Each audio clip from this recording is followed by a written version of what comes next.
mecanismos de la herencia. Aquí vienen algunos conceptos que ya vamos a estar platicando varios de ellos.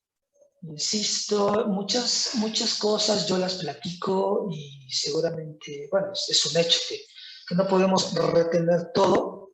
De tal manera que aquí hay algunas diapositivas con conceptos que tú más adelante puedes seguir repasando. Cuando estés estudiando previo al examen, pues ahí puedes repasar algunos conceptos. ¿Qué es lo que necesitamos nosotros? Necesitamos las leyes de Mendel. En nuestro temario vienen las leyes de Mendel. Hay que recordar que Mendel trabajó con chícharos, con guisantes. Una vez tuve una alumna que no era del país y yo hablaba de chícharos y cuando terminó la clase me preguntó, profesor, ¿qué son los chícharos? Bueno, no sé si todos ustedes son mexicanos, son del país, pero bueno, en algunas otras partes, en algunas otras regiones de nuestra Latinoamérica se les conoce como guisantes. Entonces, no sé si todos sean mexicanos, pero bueno. Guisantes, también se les llama guisantes, ¿okay? Guisantes, los chícharos. A ver si todos ubicamos los chícharos. Entonces, Mendel trabajó con guisantes, con chícharos. Y hay que recordar que Mendel era un fraile, Mendel vivía en un monasterio, se dedicaba al servicio a Dios por las mañanas y por la tarde, en sus ratos libres, fundaba las bases de la genética, ¿no? Un genetista. ¿Quién lo diría? La genética, algo que se creería totalmente opuesto a la religión, tuvo sus inicios o nació la genética en el jardín de la iglesia, ¿no? ¿Quién lo diría? En fin, vayamos a las leyes de Mendel, que es lo que nos incumbe a nosotros. Así que Mendel hizo cruzas de chícharos. Mendel cruzaba chícharos. Mendel hizo cruzas de chícharos, así que cruzó chícharos. Trabajó con muchas características, trabajó con el color, por ejemplo, chícharos amarillos, chícharos verdes. Trabajó con las formas, chícharos rugos, chícharos lisos. Trabajó con muchas cosas. Nosotros vamos a enfocarnos por lo pronto en el color.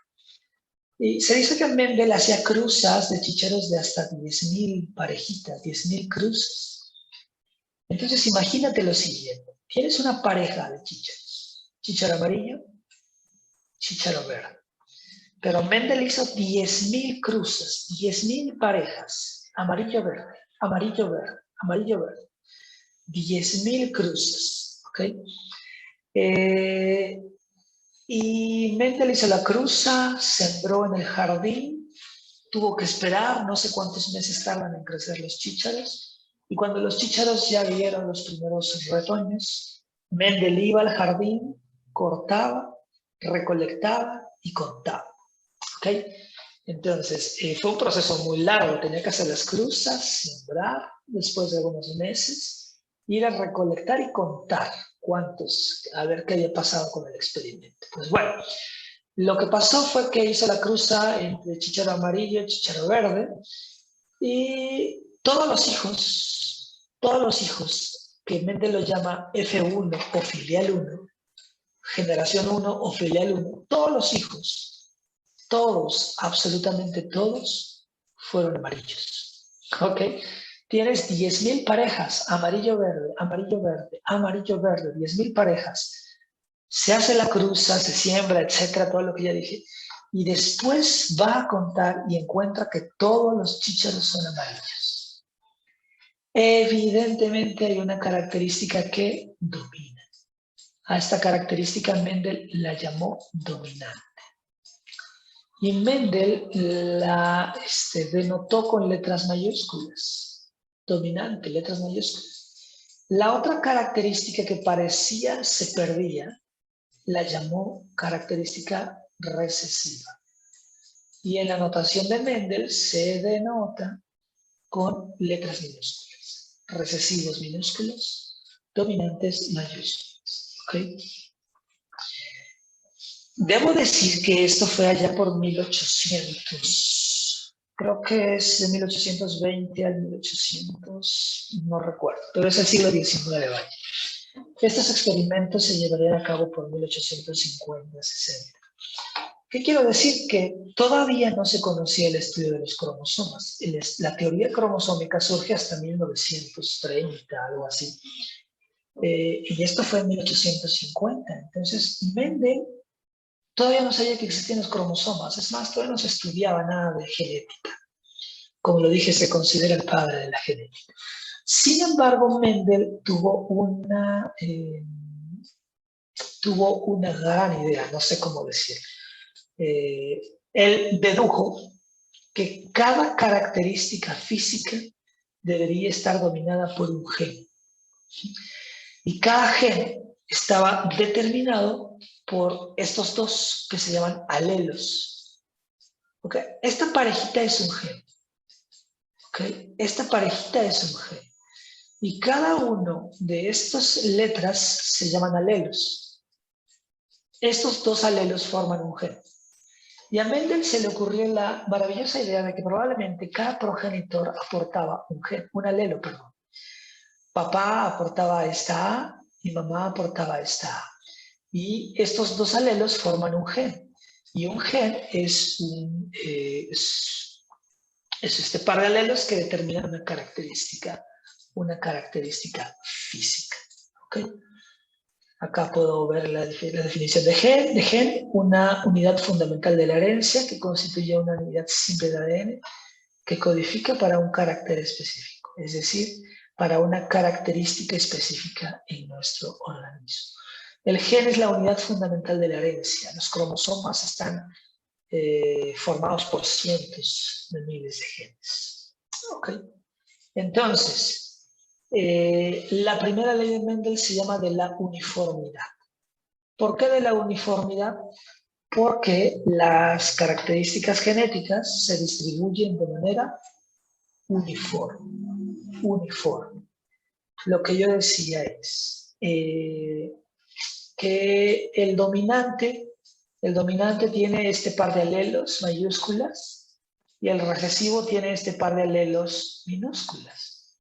De tal manera que cuando hay una cruza, este progenitor puede donar cualquiera de estos dos alelos.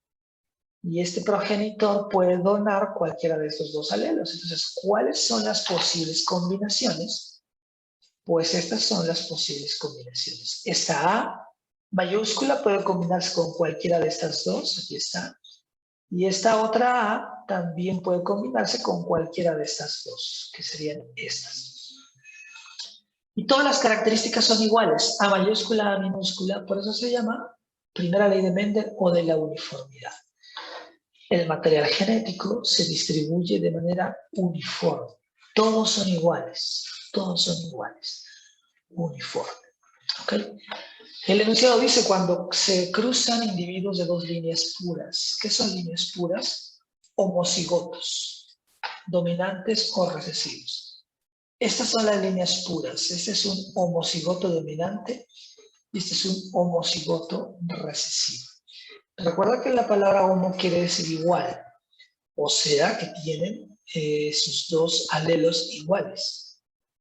Puede ser dominante o puede ser recesivo. Los descendientes serán todos iguales, uniformes. Da como resultados a individuos híbridos, heterocigotos. ¿Qué quiere decir hetero? Hetero quiere decir diferente. Estos de acá arriba son los homo, estos de acá abajo son los hetero. ¿Por qué son hetero? Porque son diferentes, es una combinación, un híbrido, una combinación de un dominante con un recesivo. Muy bien, esa es la primera ley de Mendel de la uniformidad. Vamos con la segunda ley de Mendel o de la segregación. Entonces, ¿a quiénes cruzó Mendel para obtener la primera generación? Cruzó a padre y madre. Después, padre y madre tuvieron hijos. Ahora, lo que hizo Mendel fue que hizo la cruza entre hermanos. entre quienes hizo la cruza Mendel para obtener la segunda generación entre hermanos. ¿Okay? Mendel dejó que se autofecundaran los híbridos de la primera generación, o sea, los hermanos. Esto generalmente lo preguntan en el examen. ¿Entre quiénes hizo Mendel la cruza para obtener la segunda generación? La respuesta es entre hermanos. Muy bien. Ahora, recuerda, ¿qué características genéticas tenía la primera generación? Eran amarillos, todos amarillos y todos con esta característica genética, A mayúscula, A minúscula. No lo olvides, todos amarillos, ¿con qué característica genética? A mayúscula, A minúscula. Estos son los hijos, los hermanos. Se hace la cruz entre hermanos. ¿Y cuáles son las posibles combinaciones? Estos cuadros son conocidos como cuadros de Punnett o Punnett.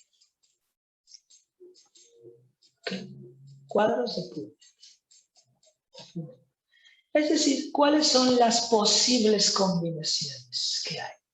A mayúscula, A minúscula. Esta A mayúscula se puede combinar con esta mayúscula. Esta mayúscula con esta minúscula. Esta minúscula con esta mayúscula y esta minúscula con esta minúscula. Y entonces, Mendel, recuerden que esto Mendel lo hizo experimentalmente. O sea, esto fue en el jardín. Mendel hizo la cruza, se autofecundaron los híbridos, los hermanos, y sembró, etcétera, al jardín, sembró los injertos, etcétera, esperó unos cuantos meses, y después fue y contó. Y se dio cuenta que por cada 4 chícharos que contaba, de cada 4 chícharos que contaba, reaparecía la característica que parecía se había perdido. Que en realidad no se había perdido, solamente estaba como oculta. Y en la segunda generación reaparecía la característica, en este caso de color verde. Nota que la cruza se hizo entre chícharos amarillos. Todos eran amarillos, pero de cada 4 reaparecía la característica de color verde. Entonces, no había desaparecido, permanecía como oculta en el gen recesivo, en el alelo recesivo, y cuando se combinaba con otro recesivo, entonces aparecía una vez más. ¿Okay? Esta es la segunda ley de Mendel, de la segregación. ¿Okay? Y bueno, esto es muy característico en las familias mexicanas, sobre todo, que de cada 4 es probable que de cada 4 hijos uno tenga características recesivas, ¿no? A veces ocurre en el color de ojos, en el caso de que los abuelos tengan ojos de algún color, no sé, verde se me ocurre. En los nietos, sobre todo en los nietos, reaparece ese carácter recesivo. Pero es probabilidad que uno de cada 4 hijos tenga este carácter recesivo. Solo es probabilidad. A veces el recesivo nace primero, o a veces, en fin, es probabilidad, ¿no? De cada 4, uno será con carácter recesivo. Y bueno, aquí está el meme, ¿no? En esos 2, la segregación ha hecho aparecer el carácter amarillo de su abuelo, de nosotros oculto. Bueno. Y por último, la tercera ley de Mendel. La tercera ley de Mendel se llama de la transmisión independiente de los caracteres. Esta ley simplemente dice que los caracteres que no son opuestos se heredan independientemente o al azar unos de otros. Es decir, los caracteres o rasgos se heredan de forma independiente a otros rasgos, ya que se encuentran en diferentes lugares en el cromosoma. ¿Qué significa la tercera ley? Significa, estarán de acuerdo conmigo que hay algunas características físicas que no son exclusivas. Por ejemplo, ¿a qué me refiero? No sé, el color de ojos. ¿Estás de acuerdo que el color de ojos no es exclusivo? Por ejemplo, el color de ojos verde. A mí me gusta el verde. El color de ojos verde no es exclusivo de la tez clara. ¿Estás de acuerdo? Eso quiere decir la tercera ley de la transmisión independiente de los caracteres. Las características físicas y genéticas se heredan de forma independiente. No hay exclusividad, es decir, el color de ojos verdes no es exclusivo de la tez clara. Porque se heredan de manera independiente porque están en diferentes partes o en diferentes áreas del cromosoma. Puede haber una tez morena con ojos verdes y se ve bien, ¿no? En fin, esa es la tercera ley de Mendel. Nuestros hijos eran todos iguales, pero nuestros nietos se han repartido al azar nuestras características, ¿no? Y ahí están, con los pelillos y bueno, en los colores de ojos también, entonces, eso quiere decir, ¿no? La tercera ley, las características se heredan de manera independiente. Muy bien. Después tenemos acá el concepto mutaciones. El concepto mutación, que justo hace un momento lo estaba platicando cuando hablábamos de la meiosis, que la meiosis es el proceso de reproducción de células sexuales y la mayor ventaja o beneficio es la variabilidad genética. Entre más reproducción, más mutaciones, ¿ok? Y las mutaciones, hay que tener claro que las mutaciones no solamente hay mutaciones dañinas, sino que las mutaciones también benefician. ¿Qué es una mutación? Una mutación es cualquier cambio que se produce en el genotipo de un individuo. Cualquier cambio que se produce en la genética de un individuo. Eso es una mutación. Y a veces estos cambios repentinos lo que hacen es que mejoran a las especies y esto propicia la adaptación de las especies. Cuando una especie muta, es decir, cambia alguno de los genes, cambia, a veces gracias a ese cambio de genes que la especie se puede adaptar. E insisto, es un pésimo ejemplo, lo sé, pero podemos estudiar esta epidemia, este virus, eso es un buen ejemplo, ¿no? Quizá haya, o podemos estudiarlo con algunos otros casos en el pasado, ¿no? Donde hay algunas mutaciones, los individuos cambian su genotipo y entonces logran adaptarse a esos cambios en la naturaleza, ¿no? Y después se heredan a los siguientes, a la descendencia. En fin, esa es una mutación. Pueden ser espontáneas, pueden ser inducidas. Las espontáneas, como su nombre lo indica, aparecen, quién sabe por qué, ¿no? Con una frecuencia conocida para cada uno. Las inducidas, pues bueno, se puede generar por la presencia de agentes mutagénicos como radiaciones o sustancias químicas. Acá tenemos otros tipos. Bueno, esto solamente es informativo para conocer un poco más de las mutaciones. Hay génicas, que son las más pequeñas, digamos. Las génicas son aquellas en las que se altera la secuencia de nucleótidos. Recuerda que los nucleótidos son la unidad fundamental de los ácidos nucleicos, ¿okay? Entonces, el orden de los nucleótidos produce un gen. Una mutación génica es cuando simplemente se altera ese orden. O sea, están los 3 nucleótidos, pero se altera el orden.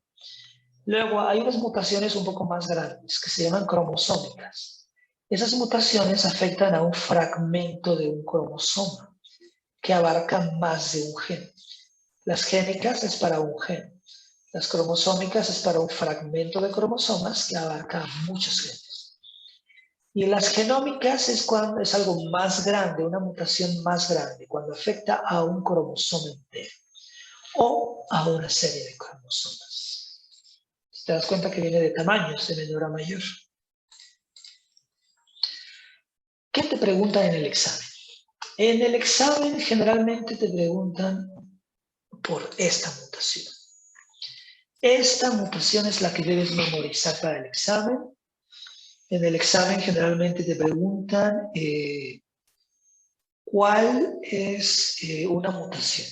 Generalmente lo que siempre preguntan es el síndrome de Down. El síndrome de Down tienes que saber que es una mutación genómica y el síndrome de Down es un cromosoma extra. Aquí está. Un cromosoma extra en el par 21. A veces se le llama trisonomía. ¿Por qué trisonomía? Porque hay un cromosoma extra. ¿Te acuerdas que los cromosomas están agrupados en pares? Bueno, pues el síndrome de Down es cuando en lugar de tener dos, justo en el par 21 tienes 3 cromosomas. A eso se le llama trisonomía 21. ¿Qué es el síndrome de Down? Un cromosoma extra en el par 21. En total, este individuo tendría 47 cromosomas. Insisto, este es el que más preguntan, es el que hay que dominar. El síndrome de Down es una mutación, es un cromosoma extra en el par 21. Aquí agregamos otros como información, cultura general, por si las dudas, etc. Daltonismo. Daltonismo es una mutación cromosómica que lo presentan las chicas, está presente en el cromosoma X, pero lo padecemos los hombres. Así como lo oyen. Las chicas generalmente son portadoras y los hombres lo padecemos. ¿Por qué? Porque es una, ¿cómo decirlo? Es una falla. Es una falla, a ver qué dice aquí. Bueno, no lo dice tal cual, ¿no? Pero es una falla en el cromosoma X, ¿ok? Es una falla en el cromosoma X. Pero como las chicas tienen un par de cromosomas X, ¿te acuerdas que en el par 23 las mujeres tienen XX? Entonces, si ellas presentan una falla en el cromosoma X, imagínate que este cromosoma X tiene una falla, ¿no?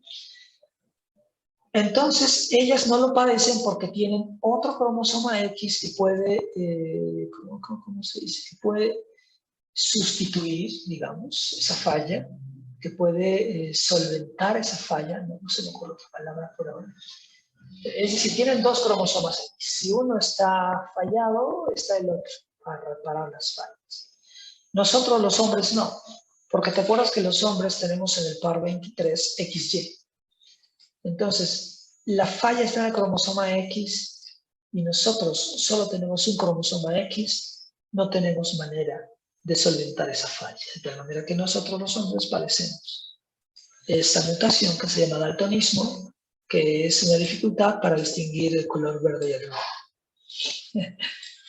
Daltonismo, ¿no? No es que se pase el semáforo, es que el verde lo ve, el rojo lo ve como verde, es daltonismo meramente. En fin, tal cual ocurre en los caballeros. La hemofilia, pasa lo mismo con la hemofilia, ocurre lo mismo, está presente en el cromosoma X, de tal manera que lo padecen los hombres. ¿Okay? Por la misma razón, las mujeres tienen dos cromosomas X, por tal motivo el autismo, no del autismo sí no he leído. ¿Alguno de ustedes sabe cuál es el problema con el autismo genéticamente? No he estudiado el autismo realmente. ¿Qué falla habrá genéticamente? Bueno, no sé para pensar si sea una falla genética. No he estudiado mucho del autismo, pero bueno, hay que estudiar un poco acerca del autismo, es un tema muy interesante. Pero no, desafortunadamente no sé mucho del autismo. Se los veo. Lo estudio y cuando nos veamos ya les platico. Bueno, aquí están otros dos mutaciones. Sí, de nada. Y acá puse un poco de distrofia muscular, me pareció, cuando estaba estudiando, me pareció un poco interesante. También ocurre lo mismo, las mujeres lo portan y lo padecemos nosotros. Bueno, no nosotros, el sexo masculino, los hombres. En el par 23XY, por esas razones que lo padecen los hombres. Muy bien. Aquí agregué un poco de información por si alguno de ustedes lo quiere estudiar. Insisto, no es que te lo preguntan en el examen, simplemente es cultura general, puedes darle una leída. Me pareció interesante también. Esta mutación, distrofia muscular de Duchenne, no sé cómo se pronuncia. Sí. Y aquí también agregué un poco de la hemofilia, también me pareció muy interesante la hemofilia. La hemofilia era conocida como la enfermedad de los reyes, porque la hemofilia ocurre por incesto. La hemofilia ocurre por incesto y tú sabes, recuerdas que en la realeza era bastante común la hemofilia, que de pronto se casaban entre hermanos, entre primos, tíos y sobrinas, etc. ¿no? En la realeza era muy común el incesto. Y la hemofilia viene por incesto. Así que era bastante común que a los reyes o a la familia real tuviera hemofilia. ¿Qué es la hemofilia? Un problema con la coagulación. Las personas que padecen hemofilia, su sangre no coagula de la manera en que debería. ¿Qué es la coagulación? Es cuando la sangre se detiene el sangrado, ¿no? El cuerpo emite un proceso compuesto por plaquetas y factores de coagulación para controlar el sangrado. Entonces, las personas que sufren hemofilia, pues no coagula su sangre y no controla el sangrado, y el problema es que pueden morir de sangrado. Actualmente hay polvos, hay inyecciones que provocan la coagulación, pero hace un tiempo pues era muy peligroso. Bueno, la enfermedad de los reyes.